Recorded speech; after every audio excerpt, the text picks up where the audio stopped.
So here we have Matt Walsh going off on these so-called covert feminists going around. And one thing to note on these women who do this, for being all this conservative talk, anti-feminist, they have to realize they are only in this position to begin with due to their looks. I mean, look at this. They go on their full face makeup, got the hair done, got the lips, got the eyeshadow, got the clothing, got the fit. Everything they do is in an effort to attract men. Because just like the WNBA, it's not even profitable. No, men don't want to watch women unless there's something visually appealing. So these women know that, yet they try to hide the delusion. It's like those cheerleaders on a college campus giving a speech about saving cats or whatever nonsense is going on.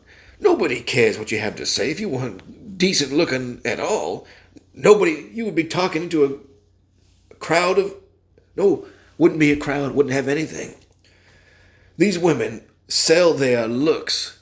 The only reason they have a platform is because of how they look. If they were some ugly ditch pig, who would even be staying longer than a second? You can't clickbait an ugly cow unless you're making fun of them.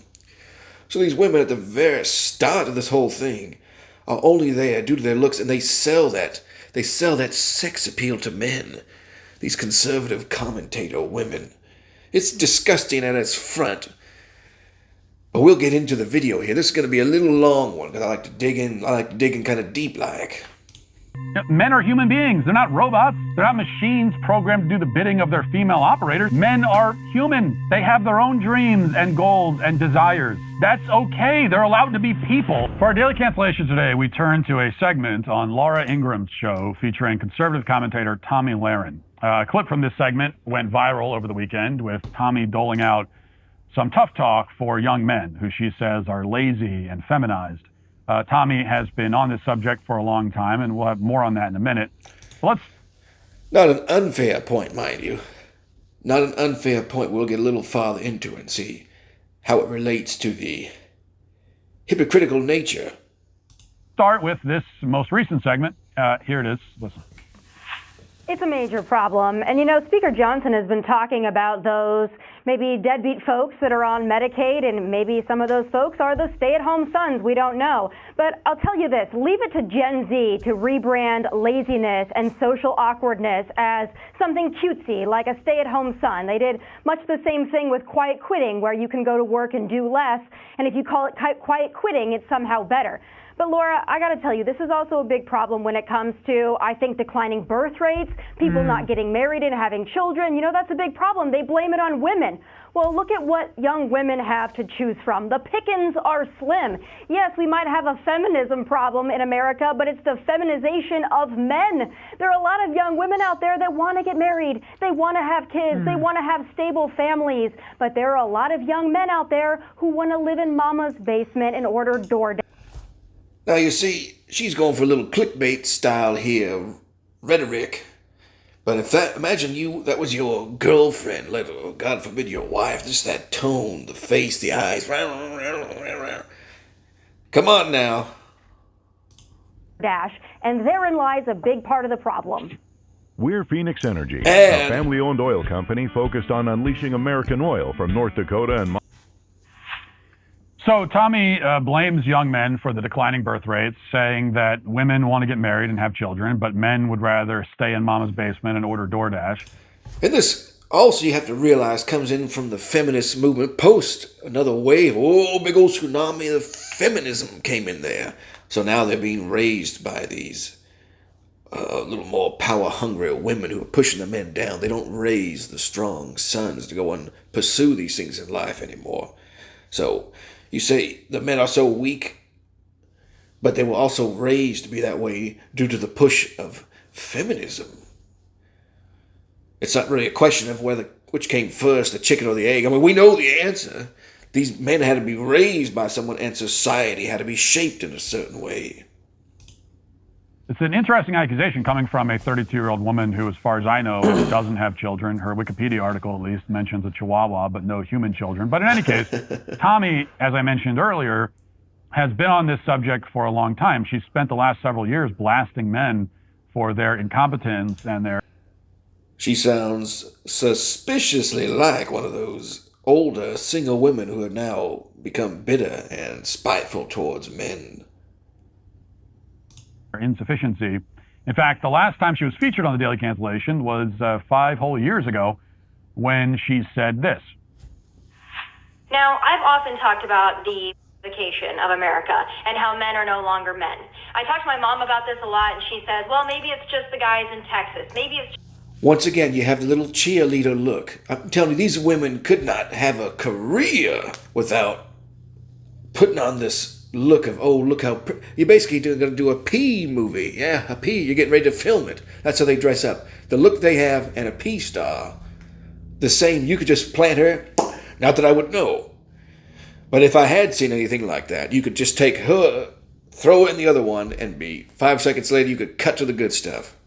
Just the guys in Los Angeles. It is not just the guys in Los Angeles, Nashville, Dallas, and they're not any better in the Midwest. They, quite frankly, I think they're trash all over this country in the age range of about 20 to, I think, about 55, maybe even 60. A lot of men are trash. A lot of men don't know how to treat women. A lot of men don't know how to really, quite frankly, pull their heads out of the sand and pay attention. A lot of men are trash, she said 5 years ago. Men are trash all over this country, was her exact quote. And that's the kind of statement that if I said that about women, I would be denounced by both sides as a radical misogynist and likely domestic abuser. It's the kind of statement that you cannot say about any broad demographic except men. I mean, imagine saying, women are trash all over the country, or gays are trash all over the country, or black people are trash all over the country. Those are unacceptable statements in polite society, but a lot of men are trash all across the country, is commentary so acceptable and normalized that we hear it even from pundits on the right. Now, he's got a point there, on social media especially, because those are run by more the left-wing style corporations. That kind of chatter will get your video removed, get you taken down, whereas women are more free. As we've seen demonstrated many times, many times, you will see the women on here just hateful, bitter, vitriolic poison shooting out into there. And then one of the comments will be cheering them on like it's some kind of pep rally. Well, let's go back to what Tomi said not 5 years ago, but 5 days ago on Laura Ingram's show. Again, she said, quote, young women want families. Too many young men want DoorDash and mama's basement. Now let's leave aside how insulting and dismissive this statement is. The much greater problem is that it's just simply inaccurate. In fact, polls have consistently shown for years now that young men are significantly more likely to desire family life than young women. There are more young men who want to start families than there are young women who want to start families. And these are not like the findings of Andrew Tate or the red pill YouTuber, I have said this for years as well, that the men are actually the more romantic of the two genders. Oh, what? Yeah, men are more romantic, and I will say it simply, I think the reason is this, that women naturally have more options when just by existing, they can be approached, people message, they will come after them, they'll hunt after the women, whereas men, the vast majority of men, will never experience that kind of treatment. So they are left with a little more fantastical idea of what it could be like, a romanticized version of a relationship and family and all that. They may want to have the fun and mess around with the women, but they don't get that. So they have to hold out for this romantic idea of what a relationship, a marriage, and children and all that could be like. Whereas women, they can have that rotating, flapping, swinging door of men these days very easily. There's no challenge for it. So they get a little jaded by the whole thing, and they lose that romantic ideal, whereas men who don't have access to that as easily, we'll say, they hold out for this vision. That's why women get put on pedestals, and men, for the most part, do not, because women know they can find another replacement, whereas men, they put the one woman up on there. Oh, God, I got to have this one here. So I'm going to say the men are more romantic, and I think these stats are proving that. But of research firms like the Pew Research Center, okay, In other words, these are findings from organizations that are don't have an anti-feminist bias. Let's put it that way. And according to a recent Pew study, 57% of men between the ages of 18 and 34 want to be parents someday. For women in the same age bracket, the number is only 45%. Creators looking for an edge over the competition? Get 50% off. And so yes, less than half of young women want to be mothers, as opposed to nearly 60% of young men who want to be fathers. And this is not just Pew Research Center claiming this. Multiple polls over the past 2 decades and across the world have found that young men are more likely to want children than young women. There was even a poll done in Nigeria a couple of years ago that found the same kind of gender gap. So this is a very consistent finding, which means that there just isn't any evidence to support Tomi's claim. In fact, the data tells us that it's young women who, more often, would prefer DoorDash and Mama's Basement. And it's not just that women don't want kids. Reading now from a New York Post report from April, quote, "Women have certainly come a long way, no longer feeling the need to put a ring on it due to social or cultural pressures. It turns out U.S. women are ditching the traditional idea of marriage and instead choosing to live their best single lives. And the proof is in the data. According to a 2023 Pew Research survey, almost half of U.S. women didn't view marriage as an important element of a fulfilling life. The percentage of women looking for romance is on a steep decline. According to a 2022 Pew survey, only 34% of single gals were looking for a serious romantic relationship, which is down from 38% in a 2019 survey. This to me goes to prove my point yet again. You see, these women on here are not looking for that relationship because they have already tasted it a bunch of times. They've had a bunch of men by the early 20s. They could have had easily double digits, dozens by then. So they have this jaded, let down kind of emotional sentiment towards the whole thing, where it used to be they wouldn't be able to get that until they were much older. It was the bitter old woman. Now we are seeing the rise of bitter young women. So not only are a majority of young women not looking to start families, the majority aren't looking for any kind of serious romantic relationship at all. That's what basically all of the studies and surveys tell us. Now, I'll be the first to say that most studies are fake, but in this case, they also line up with our anecdotal observations. For example, social media is full of videos of young women glamorizing single life. And this is a whole genre of videos that we've played and talked about many times on the show. Here's just one recent example. I never ended up with a good guy until I figured out how to truly love being single and doing things alone. I don't think we give enough credit to single women who love being single because there's still the whole childless cat lady trope out. And they can't help but announce it every day. It's like the new hobby has been, I used to raise kids, and now I just raise trouble online by telling everyone how happy I am I don't have kids. Just shut up. There, like, you can enjoy life alone. You don't need somebody to bear witness to your joy to make it exist. Well, actually, I have to tell you, you can't really enjoy life alone. You can't.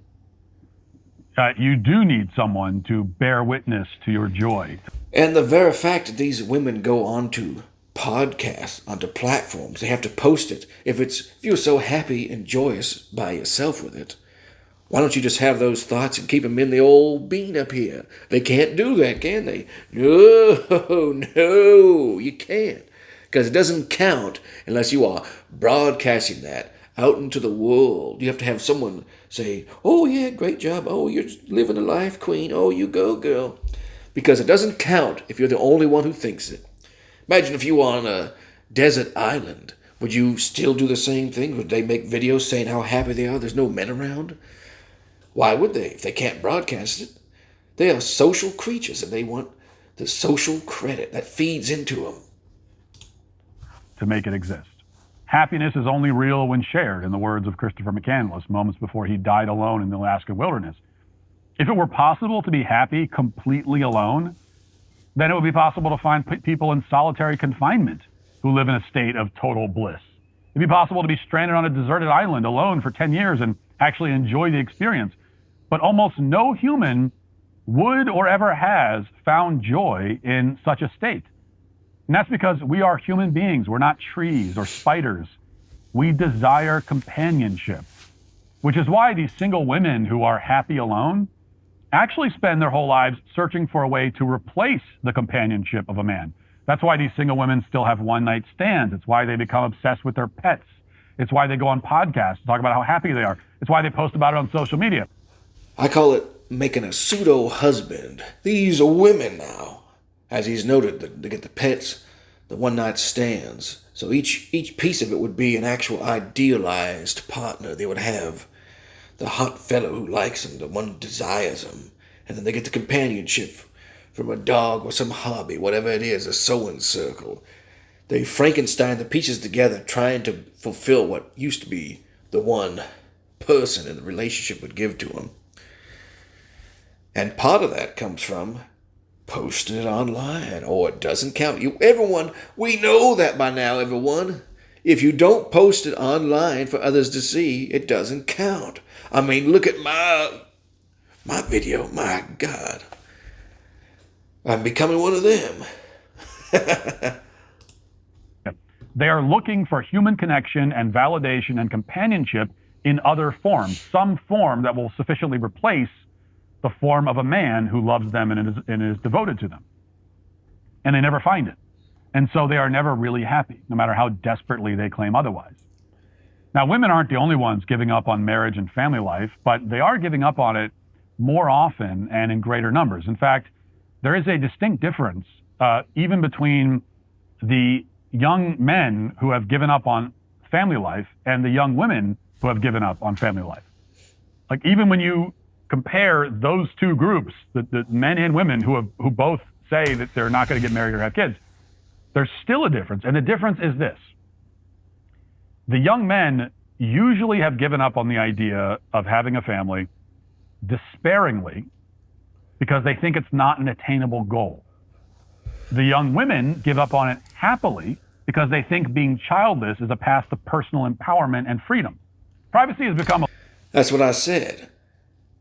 The men are the more idealistic, romantic of the two because they have not been spoiled by the other side, unlike the women. Now, he's doing another ad right here. I'm going to skip past this.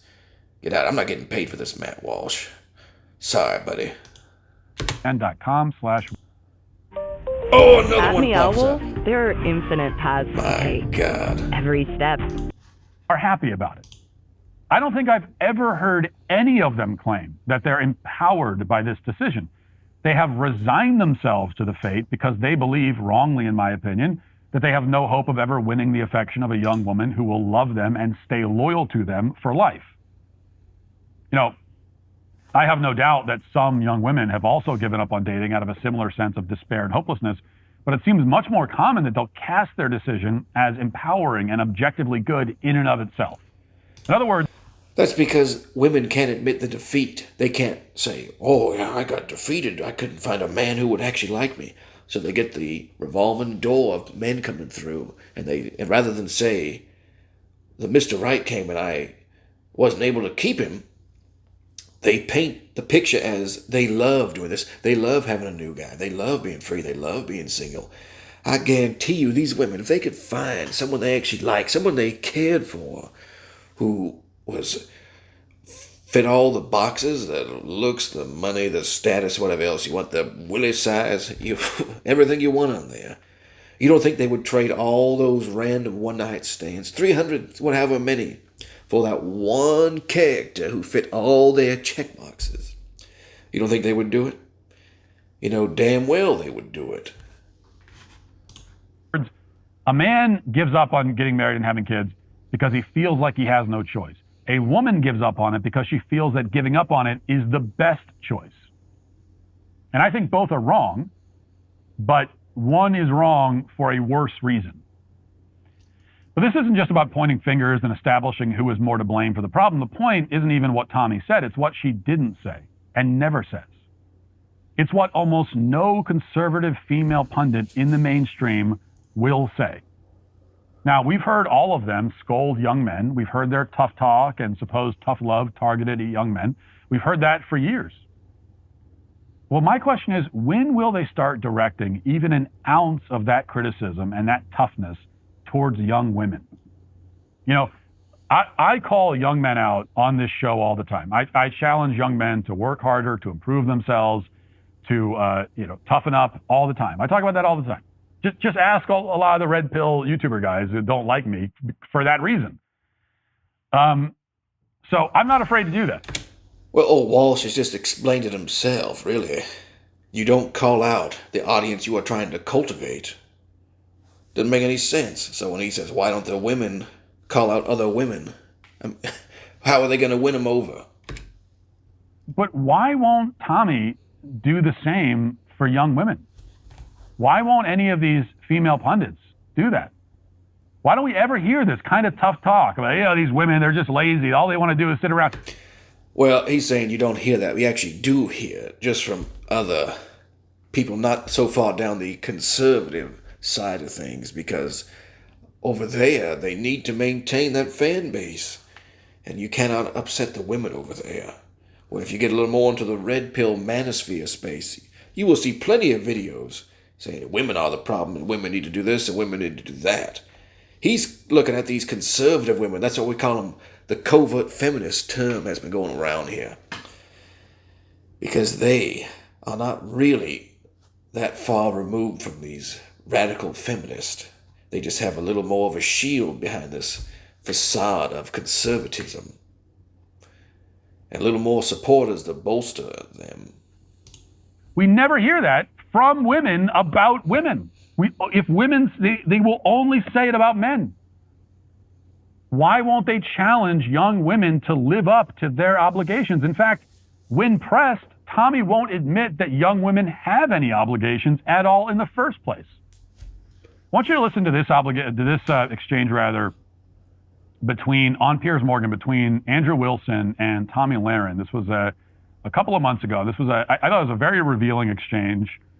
Let's watch it. Women on the right, covert feminists on the right, are constantly and consistently talking about how they need to have privilege in society. I want men. Their version of masculinity is men who take care of us, men who protect us, men who do all of this. Those are all duties that men have towards women. Great. What are the duties that women have towards men? What are the duties that women have towards anything? What do men get out of this arrangement? What are we getting out of this arrangement? Can you tell me? And there she is again. Look at the face, the makeup, the hair, everything done. Like you would not... These women have... They don't know how to sell themselves other than the looks. Without the looks, the women have nothing. They can't stand on substance alone. They cannot stand on it. That, to me, it's so dismissive towards men in general, where they bait the eyeballs of men. Oh, this girl likes being Republican. I'll watch her too. Maybe she'll like me. It's sad, boys. It's sad. I mean, I would argue that men innately should be protectors and providers. Hang on one second. Let Tomi respond. Most men are born that way. Let Tomi respond to that, and then I'll come to you, Jez. And then Sean, you be... Just real quick here. This guy who tried to cut in like they actually cared about his opinion. They care the least about a little feminist boy's opinion. This guy, you know what he's going to say before he even says it. The little white knight feminist woman lover. And the women, oh, you're so great. Oh, they give him comments, and he takes that as validation, but they actually despise him for being weak. Now look at this girl. Let's see what she says. Waiting patiently. So most men are born to be protectors and providers. I can't imagine my dad saying, you know what, to my mom, you know what, I'm not going to be a protector and a provider unless you do this. That's not how real men operate. Real men are protectors and providers, and they marry women who hopefully have some virtue, but also bring a lot to the table as well, that are great mothers, great wives, caretakers of the home. There's nothing wrong with being a traditional wife and mother. You're misunderstanding me if you think that I think that women should just be out doing whatever they want. I think that there are gender roles that should be respected. But I don't think a man needs to get something out of it to be a manly man, a protector, and a provider. If you think you need to get something out of it, I quite frankly don't consider you a real man. Did she have an answer there? No. The shaming and the guilting. That's all it was. Women's role, I guess, is to nag, complain, whine, and belittle. Many have mastered that, I see. Now, Andrew asked a very reasonable, important question. What are the duties that women have towards men? Tomi, who talks a lot about the duties men have towards women, could not list even one duty that goes the other way. She says men have the duty to be protectors and providers. I agree, by the way. I say that all the time. You're not going to find anyone who agrees more with that or... And more to the point, if you ask someone a question about their own behavior, about their own actions, about their own responsibilities, and they answer by diverting the question back to you and say, well, what about this? You didn't do this. You didn't do that. What about you? That right there, you can tell is in bad faith, and they probably don't have a decent answer for it. That's just such scumbaggery. I'm going to call it scumbag. It's scumbag behavior. If someone cannot take the moment to answer a question directed about them without wanting to deflect and go defensive mode and blast out at you, that is a bad communicator. Or you'll find very few conservative pundit types who, I can't believe I just called myself a pundit, who talk about that more often. But okay, so that's the obligation that men have to women. What obligations do women have to men? And I'm going to leave the video ending on that note. If anybody has made it this far, I know you'd be outraged and left the room a long time ago. But if anybody's made it this far, what is the answer to that question? What is it that the women, what are their duties in today's society? See if you can leave a comment in there. Maybe we can have this pendulum that's gone so off course with feminism start swinging back in the good old right direction. Start it up, boys and girls. Yeah, I know you liked that video, so go ahead and subscribe. And while you're at it, leave me a mean, nasty comment. Those are my favorites.